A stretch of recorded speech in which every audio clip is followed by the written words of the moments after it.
Découvrir l'Iran, c'est effectuer un voyage dans le temps aux prémices de notre civilisation, où jadis l'Empire perse dominait le monde connu.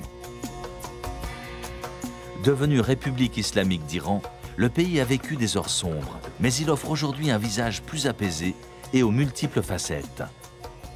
Celui des délicates céramiques bleues des monuments religieux d'Ispahan, de la grandeur de Persépolis ou des richesses de Shiraz. Ici, l'hospitalité n'est pas un vain mot. Et du fin fond des montagnes du Zagros jusqu'aux portes du désert, les Iraniens nous ont ouvert leurs portes pour un dépaysement magnifique.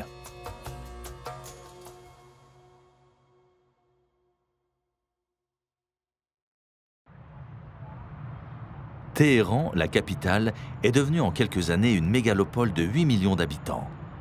Contrairement aux autres grandes villes d'Iran, c'est une ville récente où l'histoire n'a laissé qu'une empreinte relative. La tour Azadi est un des symboles de Téhéran. Elle date de 1971, mesure 45 mètres de haut et elle est recouverte de 25 000 plaques de marbre blanc d'Ispahan.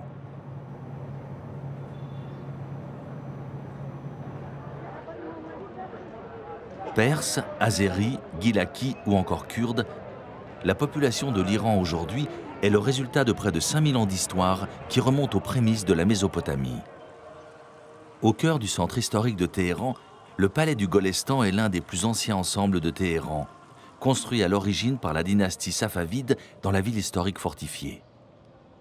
Après la construction d'extensions au XIXe siècle, le palais fut choisi comme résidence royale et siège du pouvoir par la famille dirigeante Kadjar.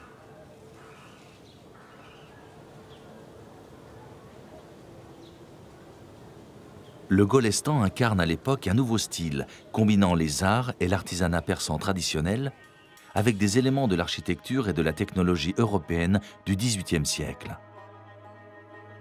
Le Talar et Salam était le salon de bienvenue, avant d'avoir été la salle du trône. Des sculptures d'une grande finesse accompagnent un travail d'orfèvre autour de pierres précieuses.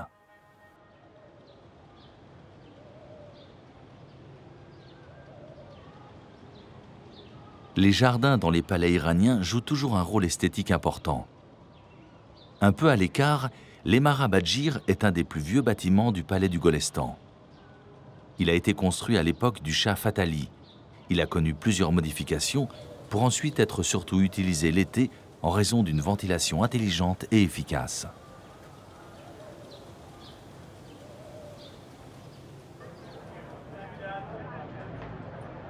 À proximité, dans le centre-ville, les accès au bazar sont en permanence animés.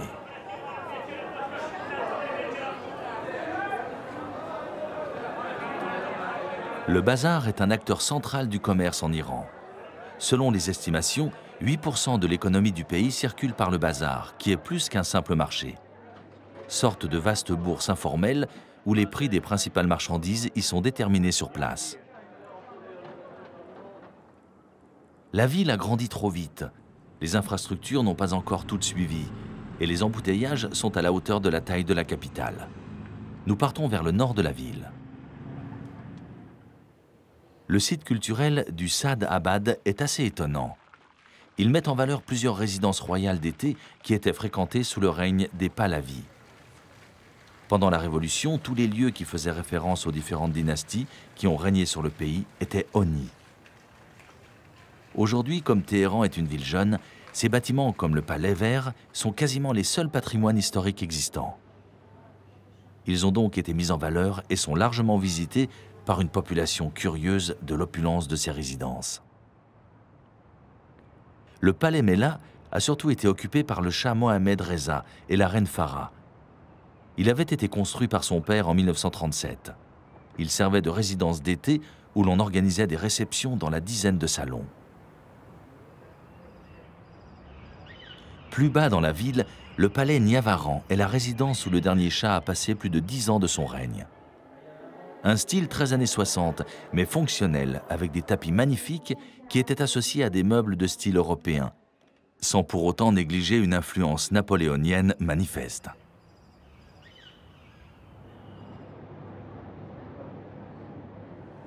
Dans les quartiers plus récents, la lente ouverture que connaît le pays se traduit aussi par l'émergence de cafés à l'européenne.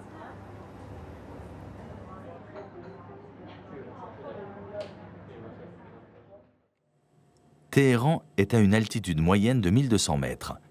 La ville est entourée de montagnes, et c'est en hiver que l'on perçoit le mieux cette évidence. Une des destinations privilégiées des habitants, c'est le mont Toshal, qui est desservi par un long télécabine qui part du pied de la capitale.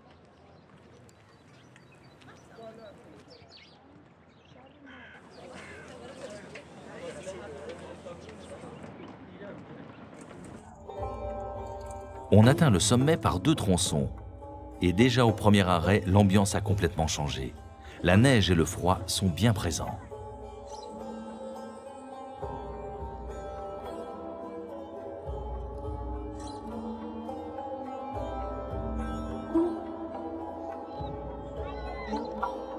C'est le point de départ pour de longues randonnées quand les conditions climatiques le permettent.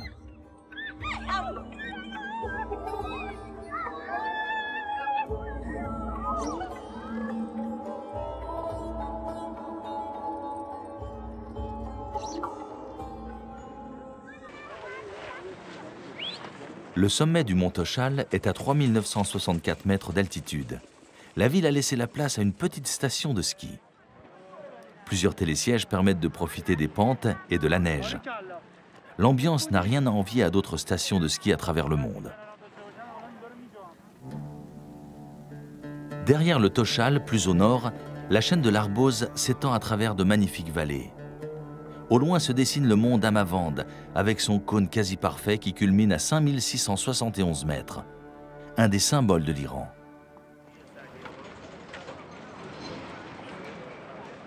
Dizin est la station de ski la plus connue et la plus ancienne d'Iran. À 2650 mètres d'altitude, elle bénéficie d'excellentes conditions de neige et possède plusieurs télécabines et télésièges.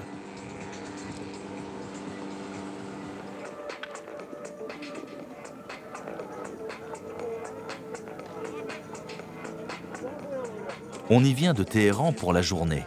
Pendant le week-end, les pentes et la station sont souvent très fréquentées.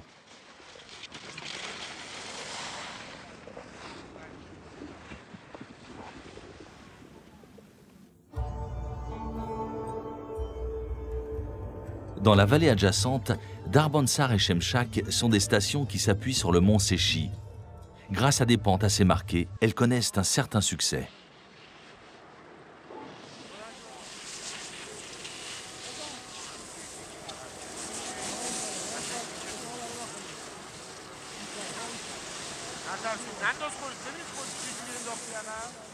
Là encore, on retrouve l'ambiance de petites stations de ski bien éloignées des préoccupations de la capitale, qui n'est qu'à 2 heures de route environ.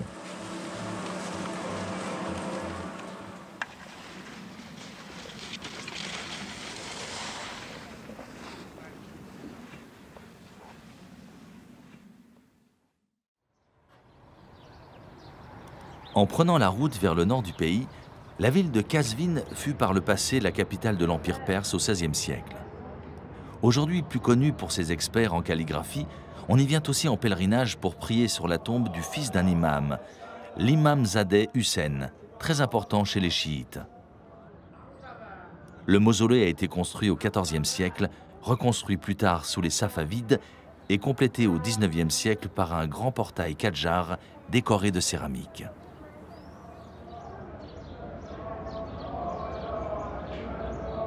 Les dignitaires religieux ou les personnes très pieuses ont le droit, comme aujourd'hui lors de leurs funérailles, de pouvoir rapprocher le tombeau.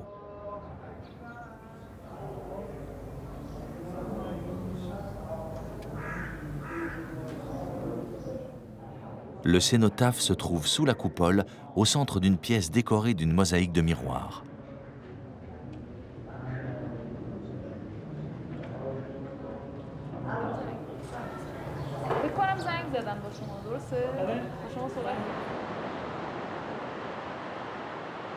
En poursuivant la route vers le nord, on arrive sur les plages de la mer Caspienne, une région particulièrement humide où le soleil se fait désirer.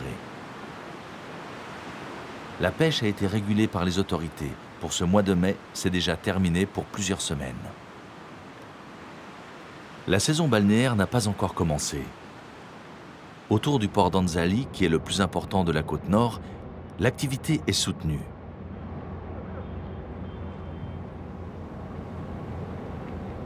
Quelques pêcheurs jettent quand même des filets. À la grande époque, Anzali était aussi un lieu de production important de caviar. La visite du port en canot à moteur reste une attraction.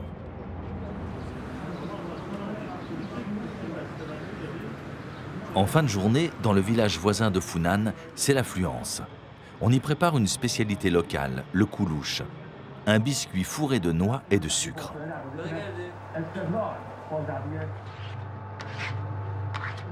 La pâte est d'abord longuement pétrie.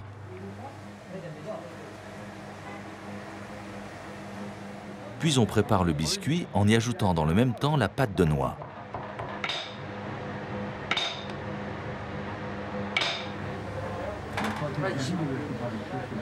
Avant de l'enfourner pour quelques minutes, on y imprime une décoration en relief.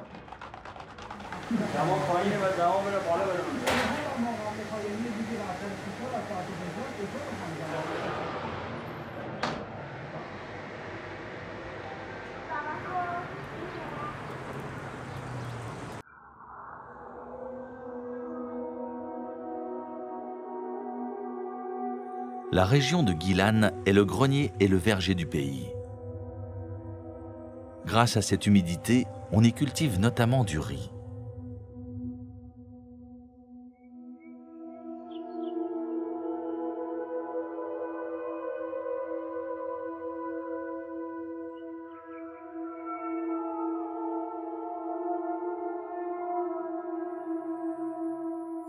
Un peu plus loin dans la plaine, ce sont les plantations de thé qui occupent le terrain.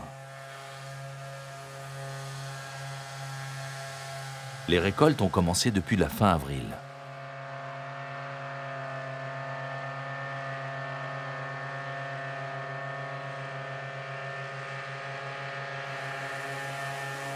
Malgré la pluie, les cadences sont soutenues pour un thé noir assez rustique qui, dans ses arômes, s'apparente à celui que l'on trouve en Turquie.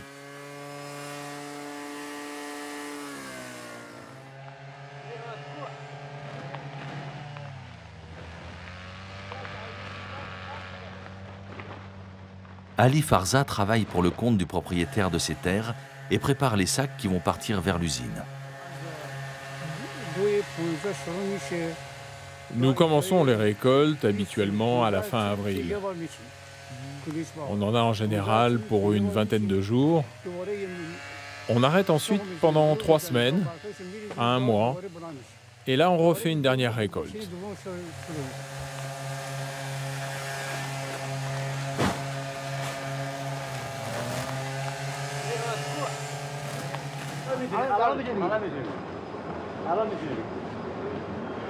Chai Chou est une des nombreuses usines de transformation de thé des environs.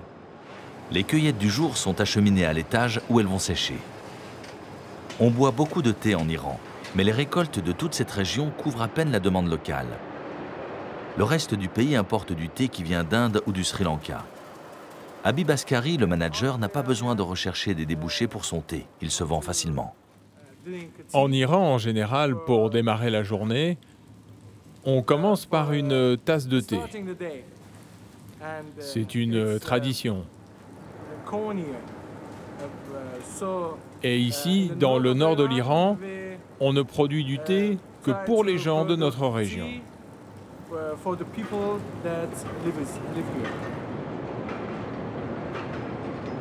En quittant les plaines pour grimper dans la chaîne de l'Elbourz, on atteint des villages caractéristiques de cette région de Guilane, comme ici à Massoulé.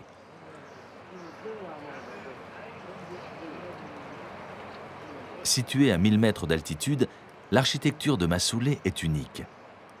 Les bâtiments ont été construits à flanc de montagne et sont reliés entre eux. Les cours et les toits servent d'espace piéton de la même façon que les rues, puisque le toit d'une maison sert de cour à la maison qui est située au-dessous.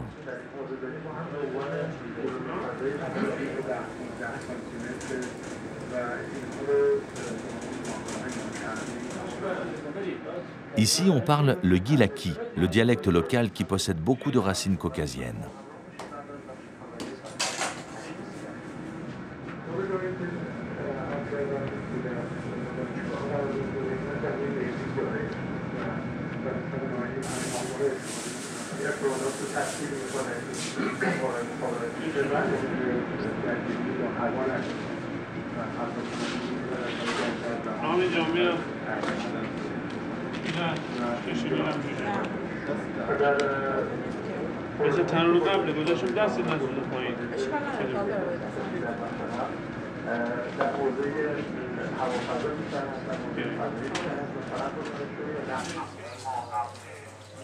Au centre du village, on vient prendre un thé accompagné de pain frais avant de débuter la journée dans les champs.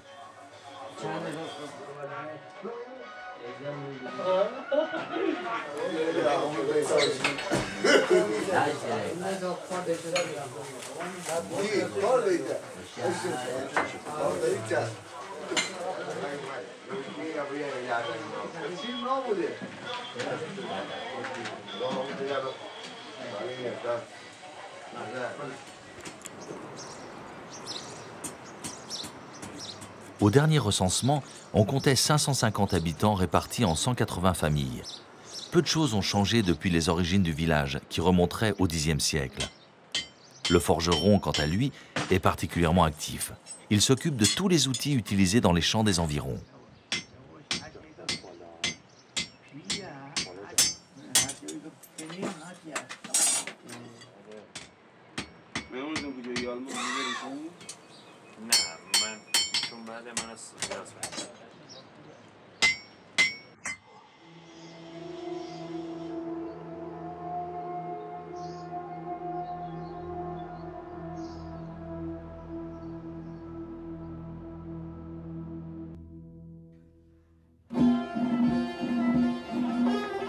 Nous partons maintenant pour le centre du pays, à Ispahan. Depuis 3 siècles, ce pont-barrage régule le fleuve et rythme la vie de la cité. Avec ses 24 arches et ses 132 mètres de long, le Radjou est le pont le plus célèbre d'Iran. Du XVIe au XVIIIe siècle, Ispahan, situé au centre du pays, a été la capitale des Shahs. C'est une étape obligatoire et quasi initiatique pour tout voyageur en Iran. Loué par des générations de poètes comme le joyau de la Perse musulmane, sa réputation n'est pas usurpée. Connue autrefois sous le nom de Place du Shah et aujourd'hui de Place de l'Imam Khomeini, elle est une des plus grandes places du monde, sans doute une des plus belles. La visite de cette place où on jouait jadis au polo se fait selon la tradition en calèche. Elle est entourée de splendeurs architecturales, comme le palais d'Ali Kapou, ou encore comme la mosquée du Shah, et comme la mosquée du Cheikh Loftala.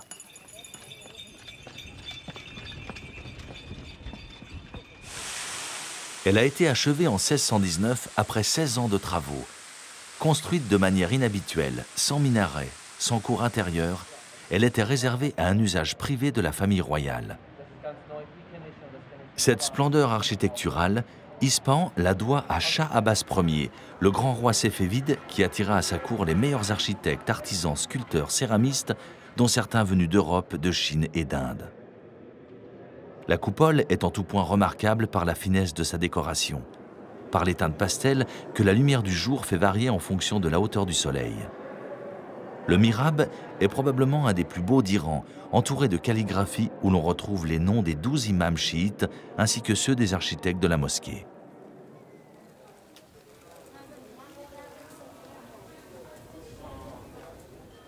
À Ispahan, même l'accès au bazar se fait par une porte couverte de fresques magnifiques. À l'abri de la chaleur dans des allées voûtées, le bazar est un des plus recherchés d'Iran. Des centaines d'échoppes y rivalisent pour vendre des épices, des bijoux ou encore des tapis. Chaque allée a sa spécialité et son atmosphère.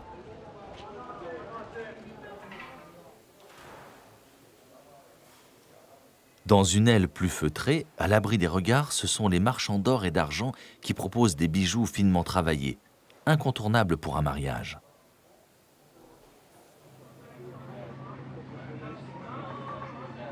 Attenant au bazar, le salon de thé Azadeghan est sans doute un des lieux les plus atypiques d'Ispahan. Des objets anciens ont été accumulés par plusieurs générations de la famille Azadeghan, tant et si bien qu'il en est devenu un musée où l'on fume le narguilé. Cette façon de fumer du tabac aromatisé avec une pipe à eau a d'ailleurs été inventée par les Iraniens.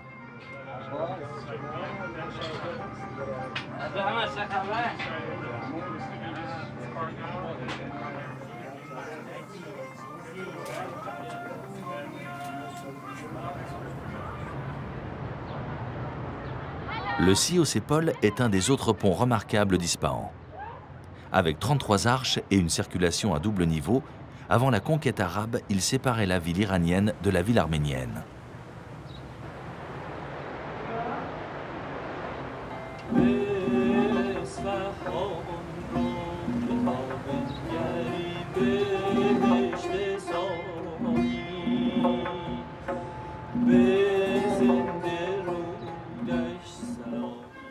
De l'autre côté du pont, il faut bénéficier de l'aide d'initiés pour découvrir un des maîtres du tapis d'art d'Ispahan. Akbar Madihi, depuis son plus jeune âge, a fréquenté les maîtres du tapis de la ville pour affirmer son style autour des fleurs qu'il traite avec réalisme et audace, sur des cartons qu'il peint lui-même et qui serviront de guide pour le tissage. Il faudra environ 80 cartons et plus d'1 an de travail avant de passer à la fabrication.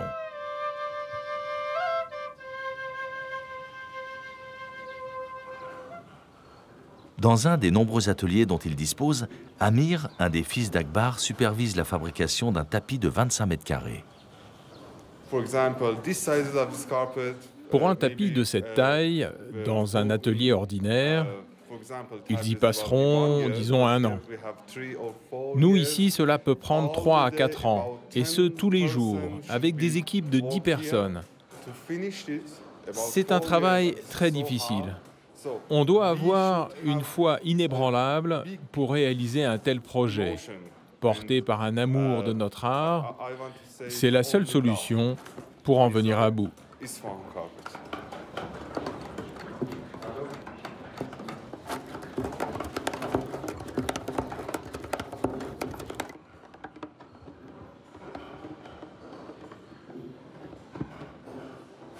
Toutes les couleurs sont obtenues à partir de teintes naturelles. Les planches d'Akbar servent de référence. Le travail s'effectue avec une précision remarquable. Il est régulièrement contrôlé par la responsable de l'atelier.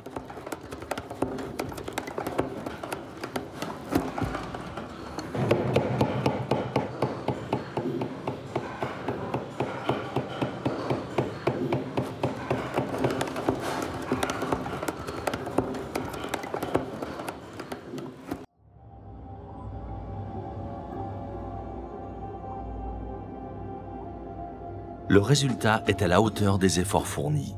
Ici, dans ce hall d'exposition privé, la famille reçoit les clients intéressés par ses œuvres et capables de dépenser près de 200 000 € pour les acquérir.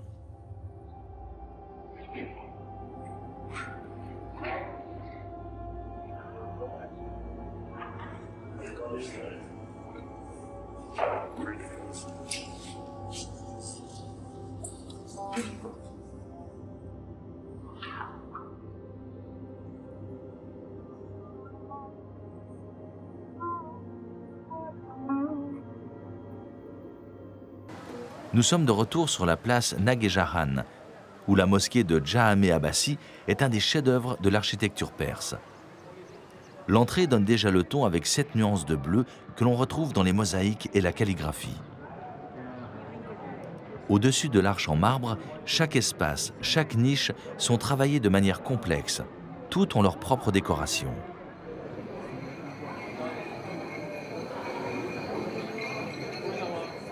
Le Shah Abbas Ier avait débuté les travaux en 1611. Ce n'est que vers la fin de son règne en 1629 qu'il a pu commencer à profiter de son spectaculaire projet. La coupole, haute de 36 mètres, est d'une richesse dans sa décoration tout à fait exceptionnelle.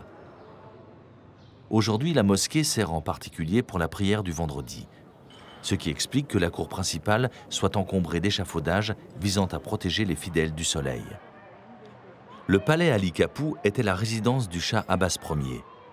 Il pouvait, grâce à cet imposant bâtiment de 6 étages, profiter d'une vue exceptionnelle sur la grande place.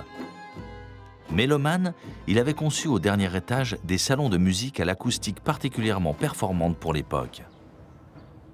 Plus récent, le palais de Cheikh El Satoun servait sous le règne de Shah Abbas II comme pavillon de détente et de réception. Les pièces d'apparat sont recouvertes de fresques vantant le courage des souverains perses, comme celle qui dépeint la victoire de Nadir Shah sur les Moghols.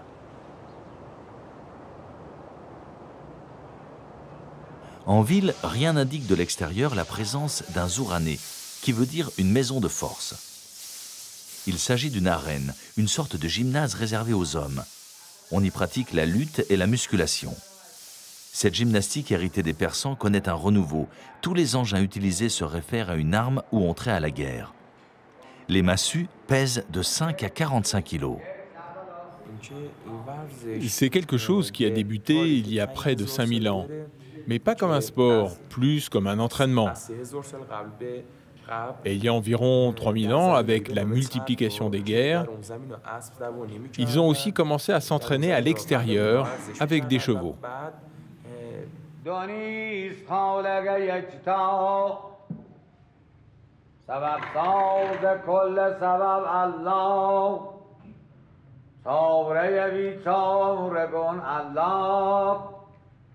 همستن نگه دارد 14 معصوم پاک نگه دارد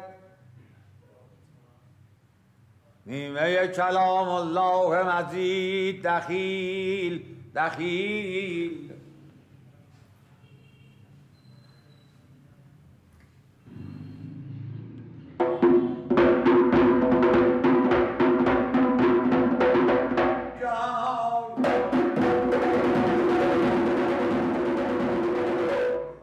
Lorsque tout le monde est au complet, le moshed, le guide, rythme les échauffements et la musculation.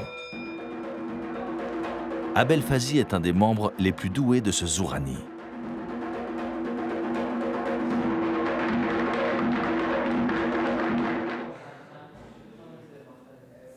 Dans un autre registre, le musée de la musique qui vient d'ouvrir est le résultat d'un travail de fourmi réalisé par des passionnés.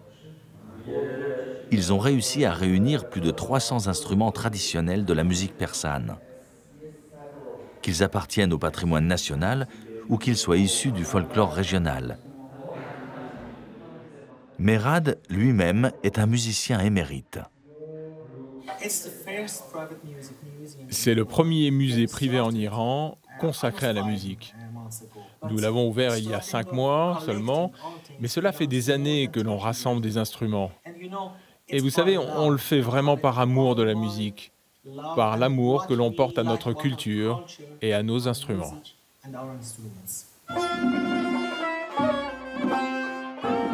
Merad réunit souvent autour de lui des musiciens considérés comme des maîtres dans leur spécialité.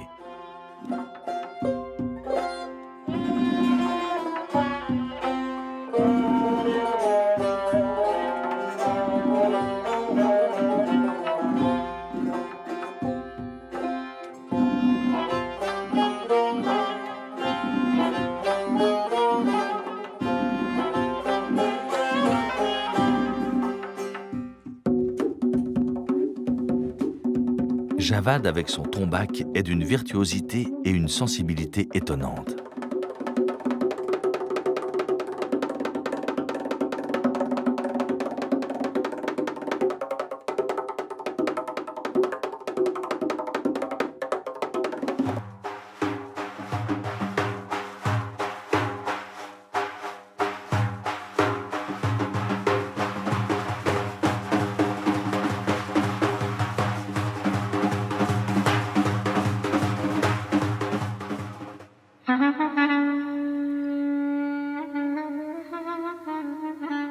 À l'est d'Ispahan, les montagnes du Zagros forment une des principales chaînes de montagnes du pays.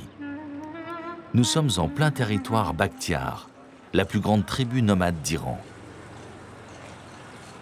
Dans le village de Shelgerd, à 2300 mètres d'altitude, les premières familles viennent d'arriver de leur zone d'hivernage dans le Rouzestan.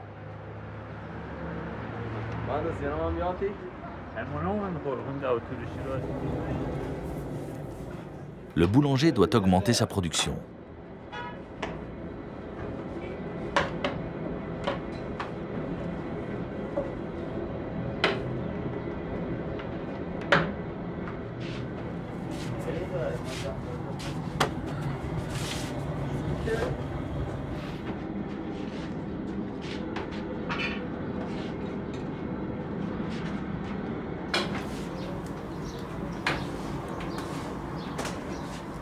Les hommes portent une coiffe de feutre noir et un manteau de laine beige avec des motifs noirs.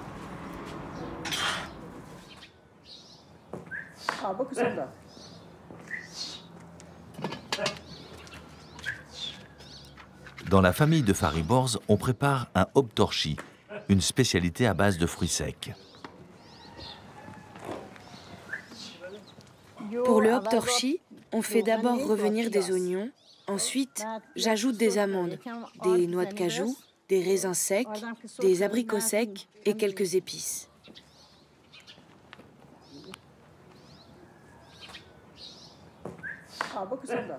Dès que la température devient agréable, les familles vivent dehors après des mois d'hiver particulièrement rigoureux.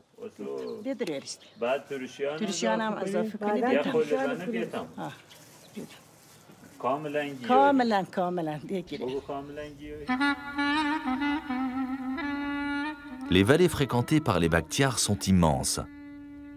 Eux se sont installés au pied d'un glacier avec leurs troupeaux qui comptent près de 150 bêtes.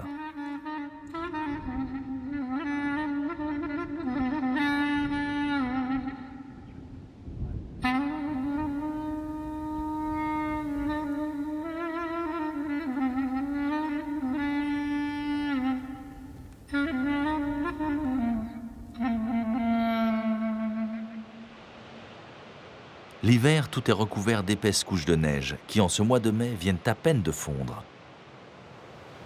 C'est ici que la Kourang, une des plus grosses rivières de la région, vient prendre sa source.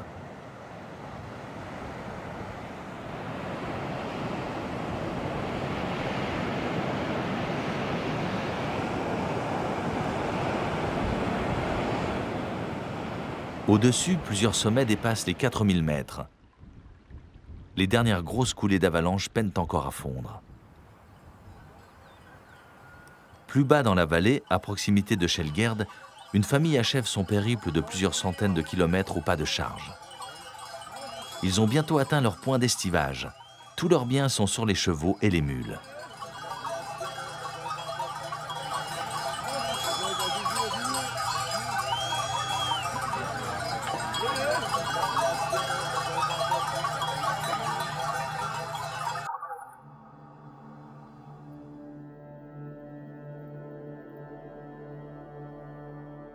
Ils vont s'installer non loin de la famille de Davoudi, dont une partie s'est sédentarisée à Charekord, une bourgade située plus bas dans la vallée. Leur mode de vie est ancestral. Leur nombre diminue d'année en année, que ce soit par la pression du gouvernement qui a toujours souhaité pouvoir les contrôler, ou par l'élévation progressive du niveau de vie en Iran. De plus en plus, les enfants sont scolarisés. Sans oublier que la vie sans eau courante et sans électricité n'est pas simple. Mais l'élevage reste le fondement et le moteur migratoire de ces sociétés tribales très hiérarchisées. Les galettes plates de blé accompagnent le thé le matin et sont à la base de toute la nourriture pendant la journée. Dès le matin, les tapis qui servent à la famille pour dormir sont roulés sur le côté et permettent ainsi d'accueillir les visiteurs.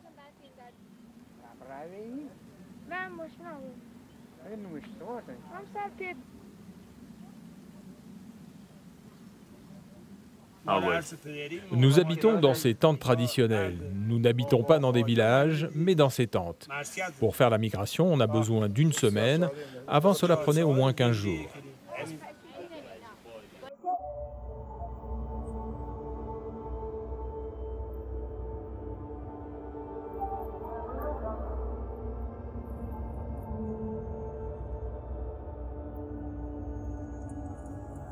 Ce sont surtout les grands-parents qui sont attachés à ce mode de vie en pleine nature. Ils apprécient aussi tout cet esprit de liberté qui va avec.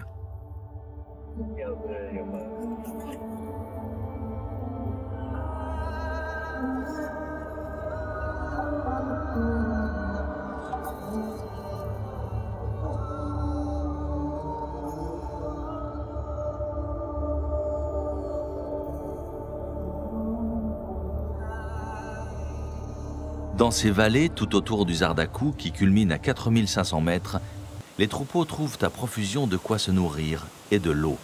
beaucoup d'eau issue de la fonte des neiges, qui ont inspiré les pionniers des barrages hydroélectriques en Iran, comme celui-ci, qui a été construit il y a 60 ans.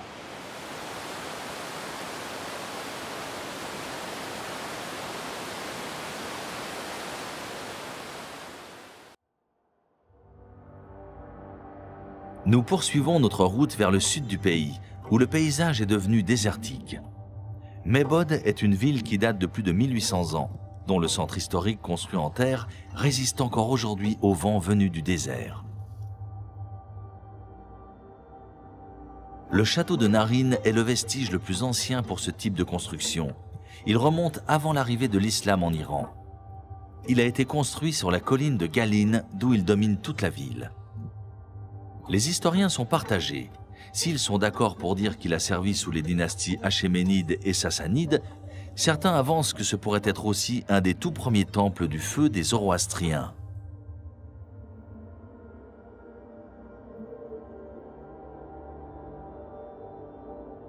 Tout autour, on retrouve des vestiges d'habitations en terre qui sont progressivement abandonnés par les habitants pour rejoindre des bâtiments plus modernes.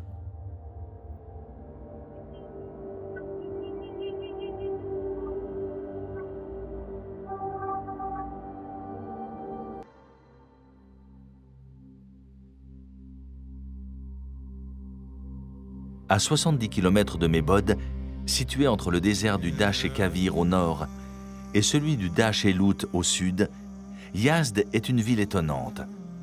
Selon l'UNESCO, il s'agirait de l'une des plus anciennes villes du monde après Our en Mésopotamie. Yazd était connu 3000 ans avant Jésus-Christ sous le nom de Yazatis. Avec des minarets hauts de près de 50 mètres, la mosquée de Jamé possède une des entrées les plus imposantes d'Iran. Elle aurait été construite au XVe siècle sur les vestiges d'une mosquée datant du XIIe siècle, qui elle-même remplaçait un ancien temple du feu. Elle est un des plus beaux exemples du style Azari. Les mosaïques sont finement travaillées. On y retrouve plusieurs thèmes floraux qui sont censés montrer à quoi ressemble le paradis.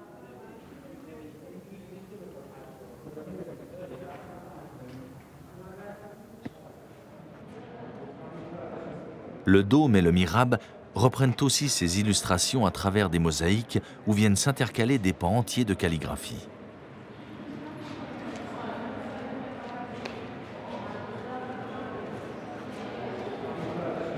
La mosquée est toujours en activité.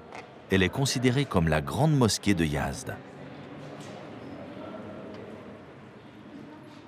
Dans la vieille ville autour de la place Farodan, tout n'est que murs en adobe ou en briques de terre.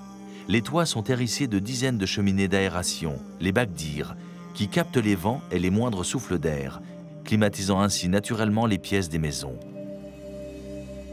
Comme dans la maison Laria, construite au XIIIe siècle, cette demeure appartenait à de riches marchands.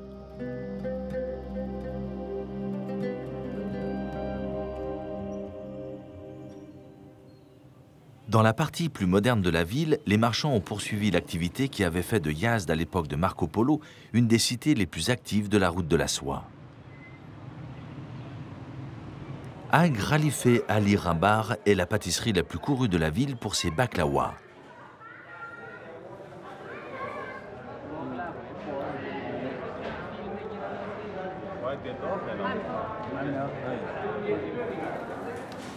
C'est en allant dans les cuisines que l'on peut percer les secrets de ces baklawas qui sont bien plus sucrés que dans le Moyen-Orient.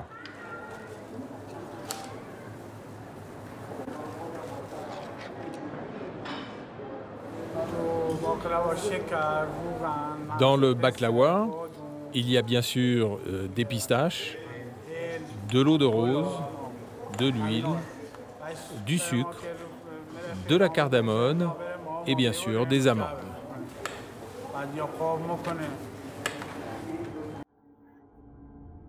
Yazd est une ville importante pour les Zoroastriens, une des religions les plus anciennes au monde.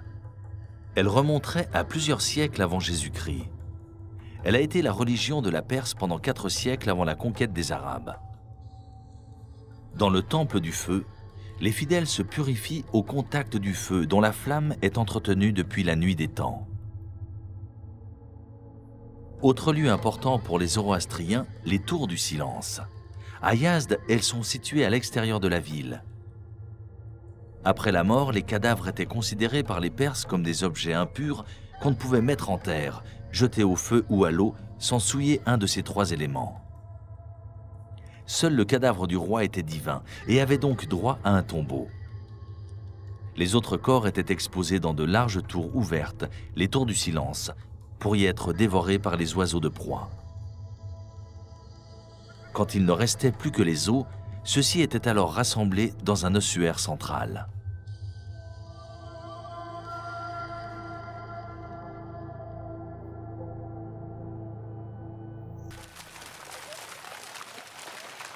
La présence du désert n'a pas empêché Yazd d'avoir un système d'irrigation astucieux et de pouvoir entretenir des jardins superbes comme celui de Daulat Abad. Sur la route de Shiraz vers l'ouest, il est de coutume d'effectuer plusieurs haltes symboliques, comme à Abarkou où l'on s'arrête pour voir un cyprès vieux de près de 4500 ans, vénéré par les Zoroastriens. Ou encore à Pasargadae avec la tombe de Cyrus II, qui nous ramène à 559 avant Jésus-Christ, à l'époque où il avait fondé l'Empire achéménide. Naksh et Rostam est un autre site impressionnant. Il contient 4 tombes royales achéménides rupestres, cruciformes, avec d'immenses bas-reliefs. Une de celles-ci, d'après les inscriptions qu'elle présente, serait la tombe de Darius Ier. Les 3 autres tombes se trouvant aux côtés de celle de Darius Ier seraient celles de Xerxès Ier, Artaxerxès Ier et Darius II.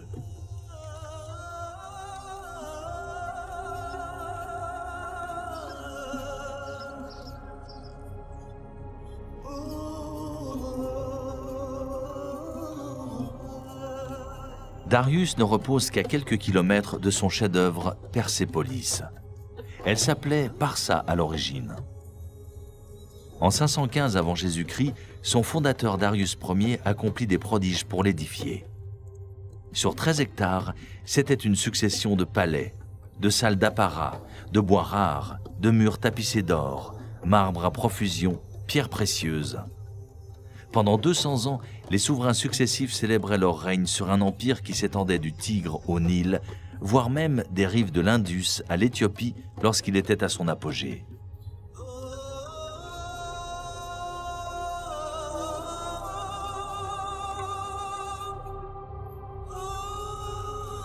Darius y avait accumulé tant de richesses que lorsqu'Alexandre le Grand s'empara de la ville en 330, il fallut 10 000 mulets et 500 chameaux pour tout emporter.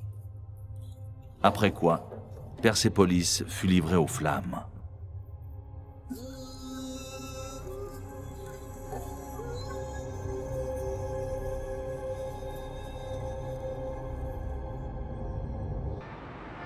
Éphémère capitale de la dynastie Zend au XVIIIe siècle, Shiraz est une autre oasis de verdure et de culture dans le sud du pays. Elle doit sa réputation de centre littéraire de la Perse aux poètes, comme Hafez qui vécut au XIVe siècle. Encore aujourd'hui, c'est le poète le plus vénéré du pays. On vient autour de son tombeau de marbre réciter quelques vers tirés du Divan, son œuvre monumentale.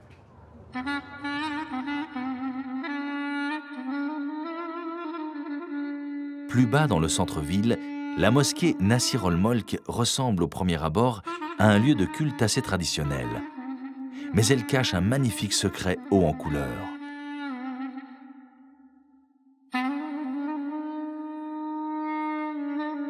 Une salle de prière entièrement éclairée par des vitraux qui mettent en valeur les voûtes et la décoration de la pièce uniquement avec les premiers rayons de soleil du matin.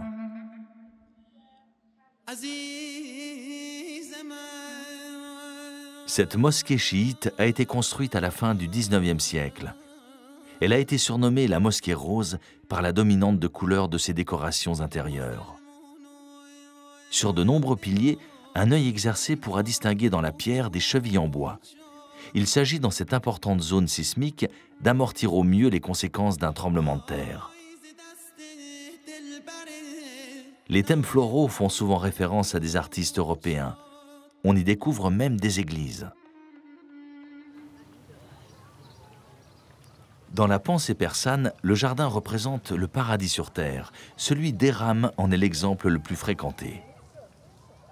Des bassins et des bosquets de roses et d'églantines débouchent sur un palais Kadjar du XXe siècle avec une façade luxueuse, ornée de calligraphie et relevée par des animaux sauvages peints.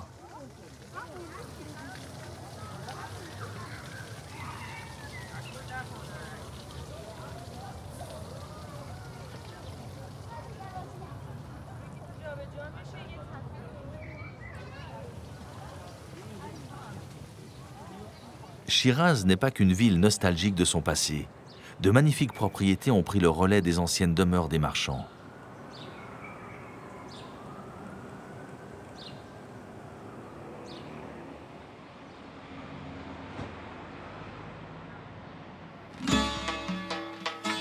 En plein centre-ville, la citadelle de Karim Rani a été construite à l'initiative du premier roi de la dynastie Zand. Le souverain espérait pouvoir rivaliser avec les splendeurs d'Ispahan. De fait, Karim Rani, en 1766, a confié à quelques-uns des meilleurs architectes du pays la réalisation des travaux qui furent achevés en quelques années. La citadelle devint alors l'un des palais royaux des souverains Zand, avant d'être transformée en prison par le premier souverain pahlavi, Reza Shah. Au centre du château, Gholam Ali perpétue la tradition de la marqueterie qui était en vogue à cette époque. Il possède le titre de docteur dans cet art qui demande beaucoup de précision et de patience. Si par le passé on se servait de ces différentes pièces pour le service lors des réceptions, aujourd'hui elles sont considérées comme des œuvres d'art et sont plutôt mises en valeur. Le hammam est le lieu le plus intime d'un palais et souvent très beau.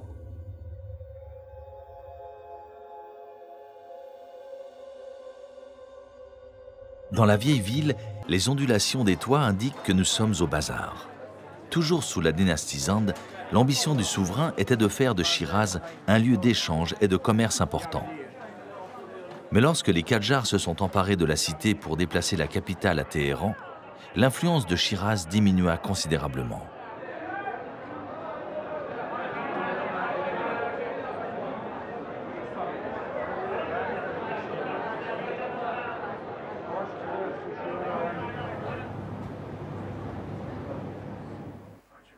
C'est en léger retrait du bazar que l'on trouve dans des échoppes minuscules des artisans qui travaillent aussi bien les bijoux, l'or ou l'argent et qui alimentent ainsi une activité encore florissante.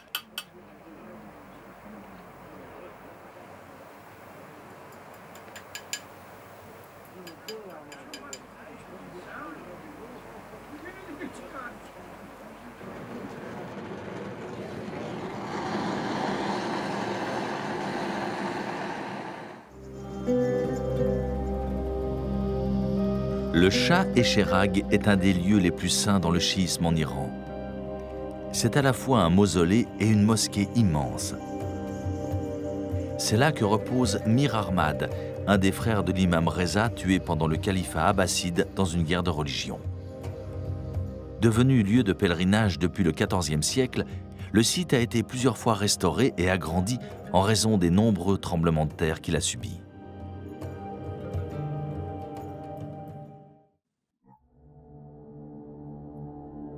Alors qu'il fait 37 degrés à Shiraz, les derniers névés sur le Ronji fondent lentement à 3700 mètres d'altitude. Nous sommes à quelques heures de voiture de la grande cité du Sud, en territoire Qashqai, l'autre grande tribu nomade en Iran. Bahman est venu rejoindre sa famille qui est arrivée il y a peu pour passer plusieurs mois d'estivage.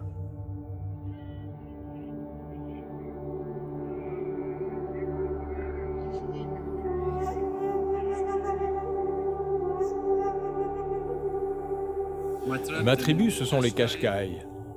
Ma famille vit 6 mois de l'année en hivernage et 6 mois de l'année en estivage. Ils ont à chaque fois un trajet de 700 km qu'ils effectuent à pied. Nous parlons le turc entre nous et nous vivons ici au pied de la montagne qui s'appelle le Rougier. Il y a à peu près 125 familles dans ce secteur et ma famille possède environ 200 chèvres et moutons. Il faut savoir que chez les nomades, les chevaux et les fusils sont des attributs très importants.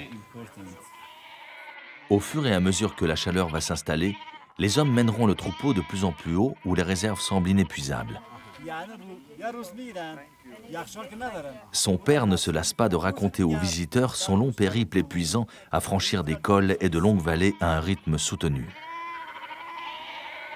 Pour fêter leur installation, il a demandé à son fils d'aller prélever une chèvre pour le déjeuner.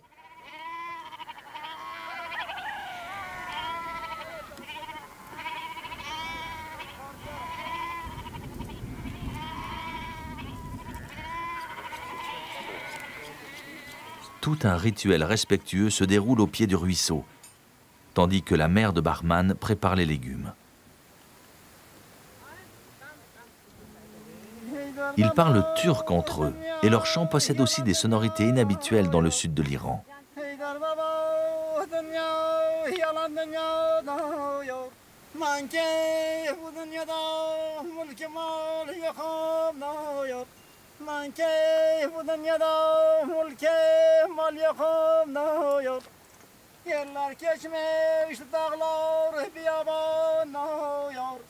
Benim dostum gitmiş o dağlarda ey guman no yar hay guman no yar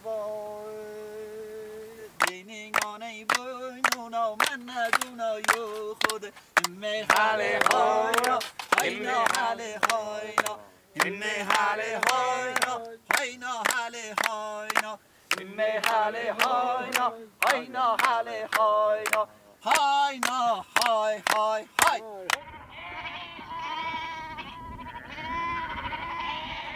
La traite du troupeau demande toute une organisation pour rassembler les animaux et les trier.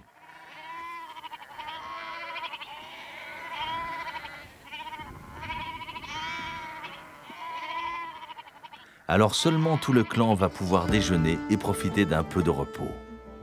C'est du sud de l'Iran que nous achevons ce périple, dans un pays qui possède encore bien des richesses à nous dévoiler.